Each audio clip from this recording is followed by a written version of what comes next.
இந்த பெண் குழந்தைக்கு 4 வயசு இருக்குங்க. அவங்க வயலில் கடலை போட்டிருக்காங்க.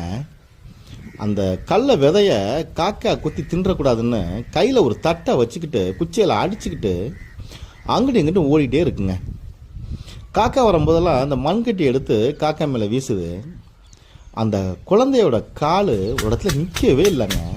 4 பக்கட்டும் பார்த்துக்கிட்டு அங்கிட்டு இங்கிட்டு அந்த குழந்தை ஓடிக்கிட்டே இருக்கு. எனக்கு பெரிய வியப்பு என்னென்னா, இந்த வயசில் விவசாயத்து மேலே எவ்வளோ ஆர்வம் பாருங்களேன். எனக்கு கடவுளே பார்த்த மாதிரி ஒரு உணர்வுங்க.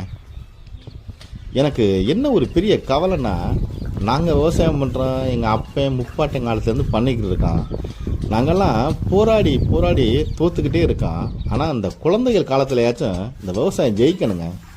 அவங்க விளைய வச்ச பொருளை அவங்களே விலையை தீர்மானிக்கணும். அதுதான் எங்களோட பெரிய கனவே.